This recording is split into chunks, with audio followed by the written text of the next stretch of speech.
After a good year of requests to show the solo base design I use in my main videos, we're finally here. It's taken a bit, but let's get into it.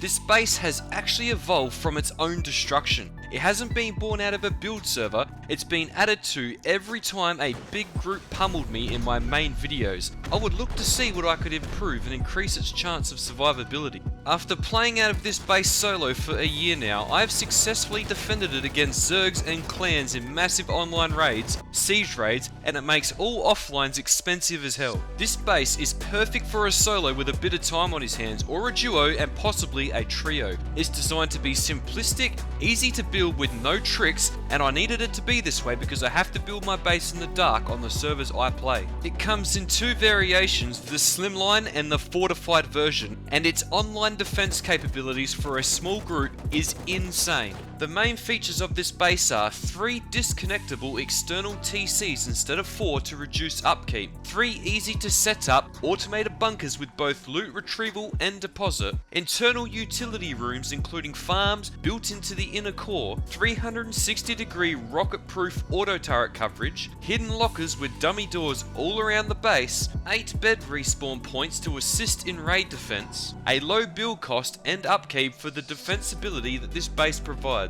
Let's get into the base tour and then I'll show you the build.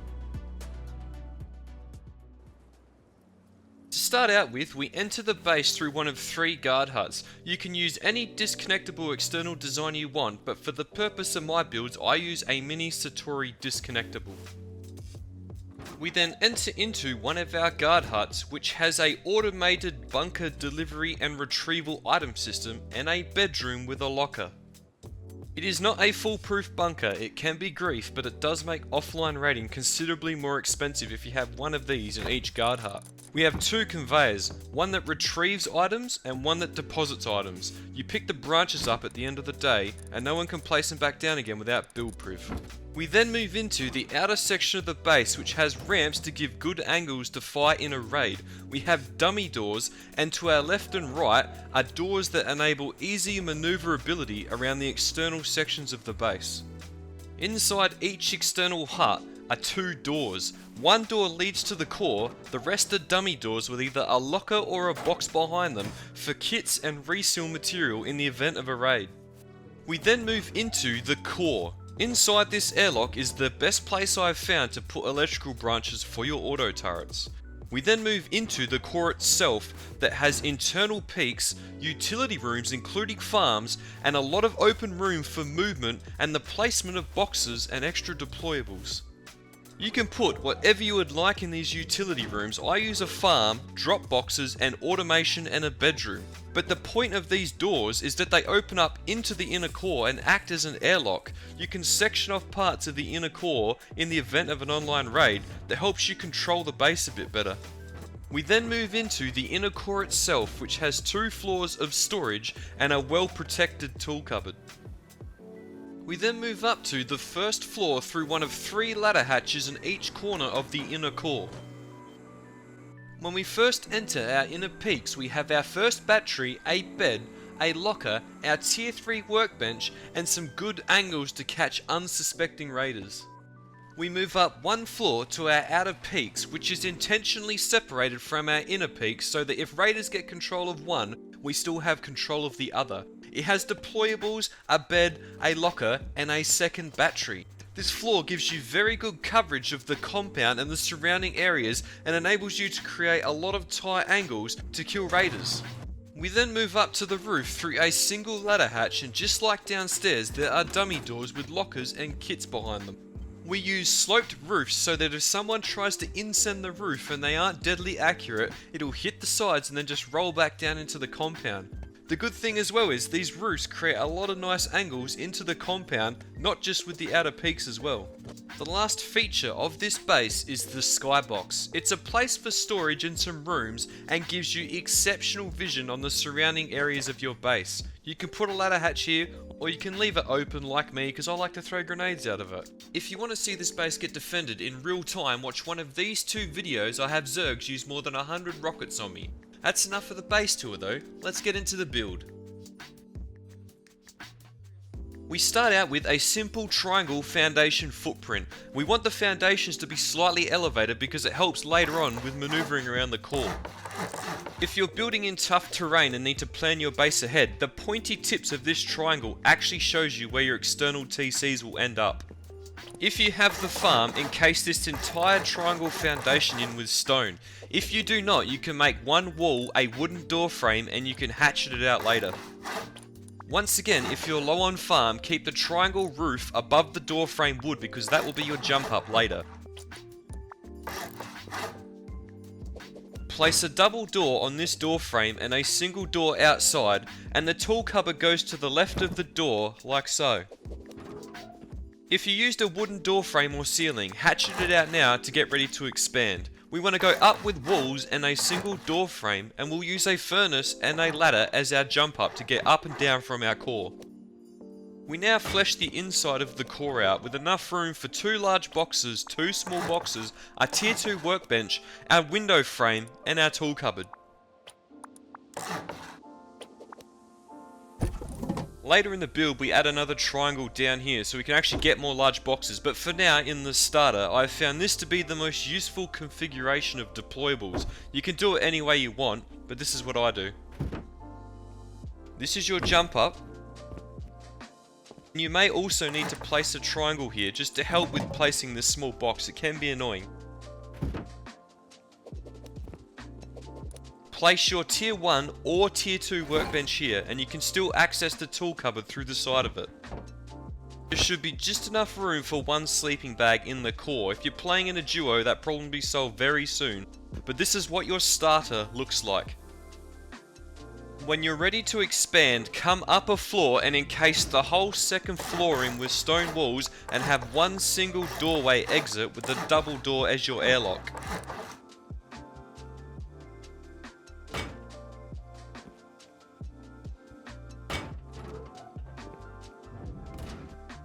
You can put whatever you want in this section. Later on it becomes storage, but early game I like to put electric furnaces here, and if you're in a duo you can also put your second sleeping bag up here. While in the base's infancy, you can just use a twig foundation and half-wall to get up into your base, but once you've got some farm, we then begin to start on the inner ring main. Use the door as a reference. You want to start on the foundation to the bottom left corner of it. We build 1 square, 1 triangle, another square, and then another triangle. It should look something like this. Remove the first 3 foundations and keep the end triangle where it is. We actually build the entire ring main off this foundation. First go around with triangles till you have something that looks like this. We then cap the end of each of those triangles with 2 squares, and that's 1 side of our inner core done. Follow the build as so. We do 2 triangles to turn the corner, we then cap it with a square, triangles again and a square. We're just repeating what we did at the start. If you've done it right, the corners of these squares should be touching. Go around and remove the excess foundations.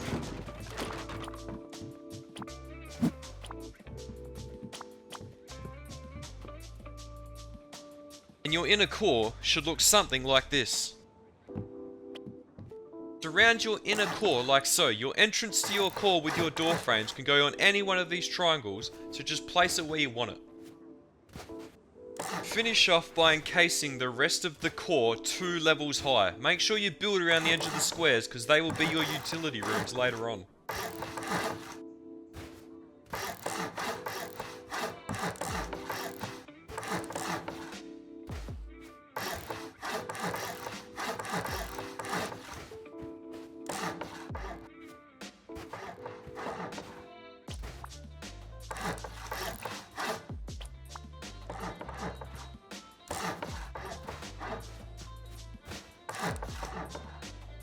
When you've done with the second floor, it should look something like this, but we do need to connect it to the internal core so it does not decay. We do this by placing a triangle roof on this tile and a door frame connecting the outer core to the inner core. We repeat this on all 3 sides of the base.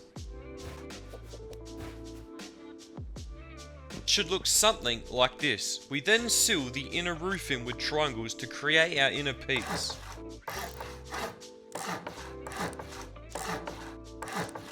In the corner of all these triangles we put a ladder hatch frame because this is where our hatches will go, bringing us up to our inner peaks. If you don't have the blueprint, it's not that big of a deal. We seal this in with doors later anyway. Once everything's upgraded, it should be looking something like this. Now at this point you do need to use a ladder to get up into your core, or you can get very creative with triangles, but I do recommend a ladder. We now move on to the external peaks, the guard hut and the outer TC. Find your door and to the left of it, build a triangle, a square, a triangle, go out 3 squares, cap it with a triangle, remove your build up, build back triangle, triangle, triangle, triangle, square, triangle and 2 squares.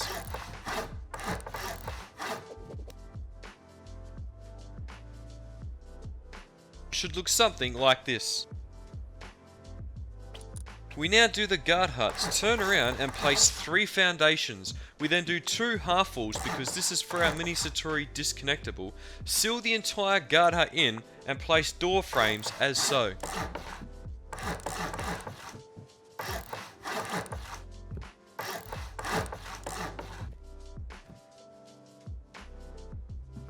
It's now time to do the external tool cupboard. I use a mini Satori disconnectable. You start by placing a square and then triangles like so. You encase the end 2 triangles in with walls like so in a door frame. Make sure you put the ceilings on because that's what gives stability for the triangle door frames that you build back with. Follow the same configuration you did with foundations but just with roof frames. Tool cupboard then goes on this foundation, sealed with a window frame and then a door. To break the external TC, you place a square foundation and a sloped roof like so. Once you've placed your core TC, you just rebuild it like so.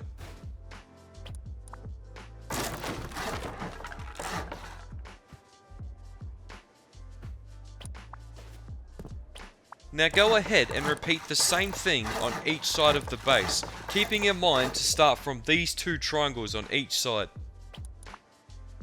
When you're done, it should look something like this. Now we fill the gaps in on the other side of the base with our turret pods. Go to the back end of your utility rooms and build a triangle, square, triangle, then a square. Place door frames on all of the triangles and then remove them. That way they can't be soft-sided out. Build off the square foundation like so. We use triangle foundations because later we put chain link fences on them so our turrets cannot be hit by rockets. You can leave the turret pods like so for now. We finish them off later with door frames and ceilings, but we want to get our walls up so we can seal our compound. I place my walls like so on all sides. I jam myself up against the square foundation. It is a bit finicky to get it perfect. There might be a little gap, it's not that big of a deal. The turret pods block it anyway and it can't be baited. This door frame will block any hole you make. Now do the same on all sides. We then place ceilings on our turret pods to get ready for our barricades.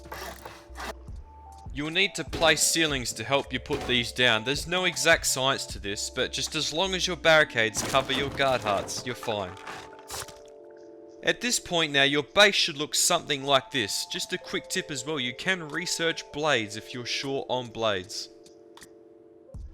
There's no specific upgrading requirements for this base. You don't need to upgrade anything before something else. You just upgrade it as you see fit. But your inner core you eventually want to be armored. At this point with my base progress, my core would look something like this. The hardest part about the base design is now over. It's just a matter of doing the outer peaks and the roof, and we'll get onto that now. We now enclose the inner peaks like so. You may have to look down a bit to get this wall to place, but do it all around the inner peak.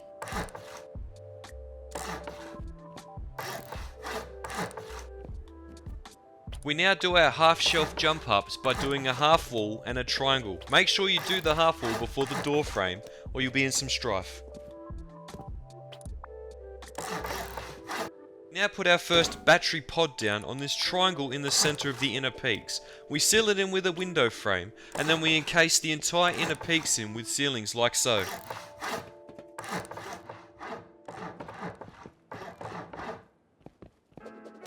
On our next floor up, we just repeat what we did below with another half shelf jump up and a door frame.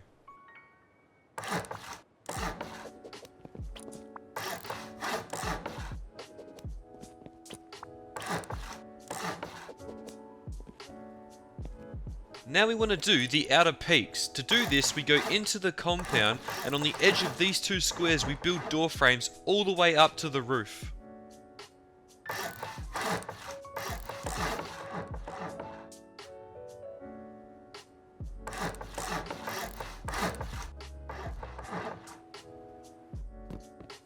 Now back up top, we place our triangle ceilings like so. 2 are on the external TC and 2 are on the core.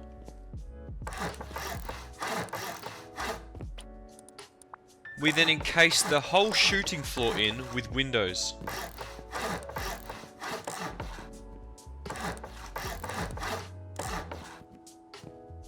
We then place our second battery pod, the exact same as the one on the floor below, 2 walls and a window frame. This can be left fully open, but I like to put a wall and a door frame to section off each external peak in the event they get pummeled and someone gets control of this section of the shooting floor. Encase the roof in like so, the same as the floor below, and leave one triangle square empty for a ladder hatch. The reason I use a ladder hatch is because with the turret nerf, I can't watch all the garage doors with one turret, but one turret can see one ladder hatch. I then cap off the half shelf jump ups like so, and then put door frames all around the outer peaks. You don't actually have to put garage doors here, the purpose for it is stability for your windmill platforms up on the roof. Then just seal in the outer peaks as well.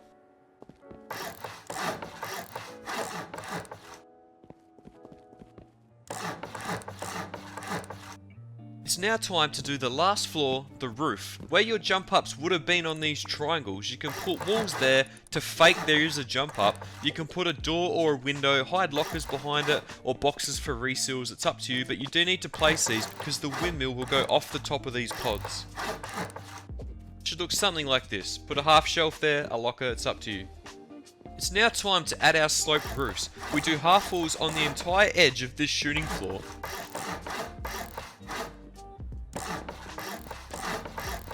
We then go around and add sloped triangle roofs on the top of all of them.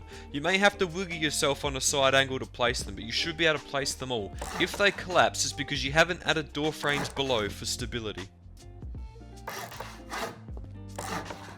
Should look something like this. The next part is just triangle door frames in the center square, and then we put triangles above us. It gives us some protection against things from the air. We can put water catchers, even a SAM site on top of it.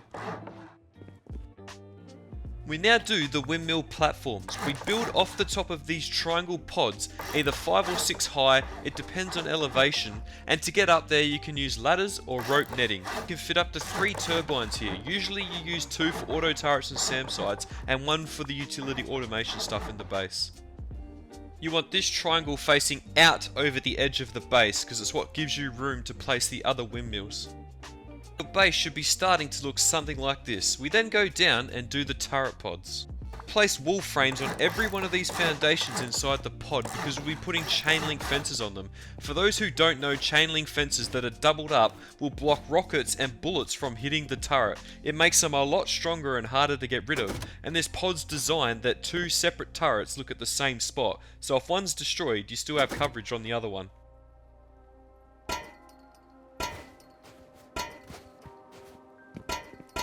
For this last wall frame, I put a chain link door here because I do put another bed and a box in there with reseal materials. You then come into the inner core and you put triangles in the corners like so. You want an auto turret on each corner of the core, up to 3. These can be a little annoying to place. I'm using no clip, but if you're having trouble, just take the hatch off above you and you should be able to jump up and place it. After placing your deployables, this marks the end of the slimline or unfortified version of the base. You can quite happily play out of this base for an entire wipe. It's cheaper to build and you can upgrade it as you see fit. Turn what you want to metal at any rate you wish, but I would suggest starting from the core, moving out, and then the externals. I will show you how to do the automated bunkers which can be put into the slimline version. I'll show you how to fortify it, and then where I put all of my deployables. The first fortification is building off the guard hut to section off each section of the outer compound. It stops movement back and forth by potential raiders and gives you nice angles to shoot out into the compound from. Just follow the build like so.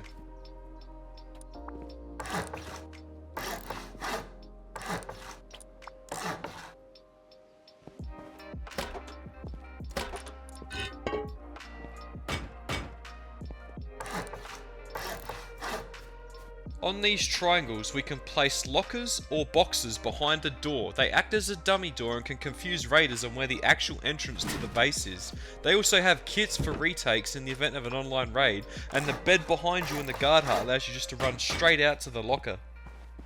Make sure you seal it in like so, and then just repeat this on the other two guard huts. At the end of it, it should then look like this. The next fortification is to honeycomb the sides of the base like so. You want to repeat this on all three sides.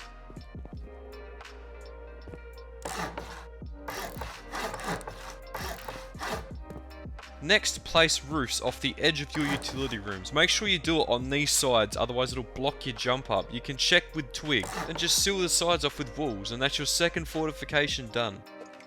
You want to repeat that on all three sides, and you end up having something that looks like this. You then can put chain link fences down like this. You don't want to seal this in because it's one of your shooting angles, but it still adds an extra rocket or two to the raid cost. Now we make the skybox. This is completely optional. It does add a bit to your upkeep, but it does give you a nice view of your entire surrounding area.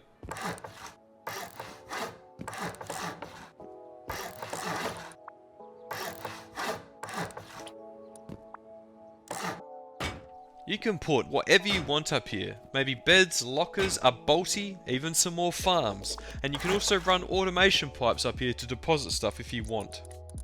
As mentioned already, there's no specific order to upgrading this base, but the end goal is to have it to look something like this. Deployables and storage differ from group to group or numbers, but I'll go ahead and show you where I put mine, and you can do that if you like.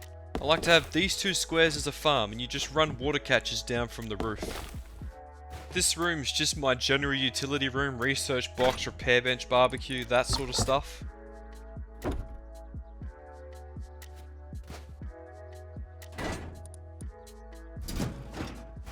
I like to make one of these rooms a bedroom. If you're in a duo, you'd make 2 bedrooms.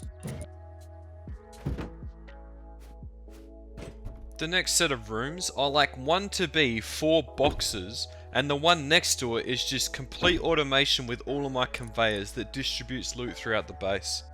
In the inner core, you can add another ceiling and put 2 more large boxes in, like so. Just up from your core, you can add a ceiling and then more boxes as shown. I usually place my tier 3 in front of my first battery. I then place a bed and a locker both in the inner peaks and the upper peaks and the roof. The 3 turrets in your core and the 6 in the outside compound should be your priority, but if you get more, I put 1 in the inner peaks, the outer peaks and the roof, totaling 12. I then put a bed in each one of these turret pods. You can fit 2 beds if you're a duo, but I do a bed and a box. We will now build the final feature of this base, which is the automated bunkered guard huts and the extra bedrooms. If you're not into the added complexity and you just want a simple base, then just turn this into a garage door loot room, or 2 sets of bedrooms, or even 3 if you're in a duo. You want to place 2 boxes inside this room with a bag. You could probably get 3 if you try, but 2's enough if you have 1 in every guard hut. You're then going to have a conveyor put items into the 2 boxes, and a conveyor that will pull items out of the 2 boxes. We want 1 splitter to split its loot between 2 boxes, and we want 1 combiner to combine its loot between 2 boxes. The output of the splitter and the combiner go to their respective conveyor, and each conveyor does its own job. 1 deposits and 1 withdraws. There is an existing bug in Rust at the moment that allows you to pass pipes through a wall, but I won't show that because it's likely going to be patched. The next best thing is just a half wall and a quarter wall, and then you hide that behind a rug. It's not foolproof, it can have mollies thrown in there and griefed, but they're going to have to use a lot more boom to get your loot. We then place a locker and another bed, and then a small box that we can withdraw and deposit items with using item filters. You don't have to use a small box, you can just use 2 large ones again, that way it's a 1-for-1 deposit, but I like to use a small box, just be specific with what I withdraw.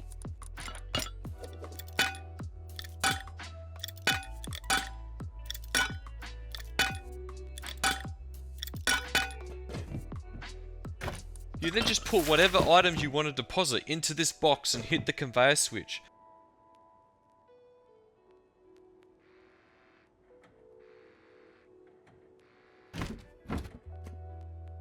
When you want to withdraw something, you just hit the other conveyor, or you can type in a specific item you want using the filter. You then just pick the branches up at the end of the day, and no one can place them back down again without build priv. And that's the end of the build. The strength of this base is that it allows you to seal really easy from your inner core. There's 8 respawn points with almost unlimited kits in the lockers that are hidden all around the base. You can pretty much fight forever, and survivability in a solo raid is about how many lives you have.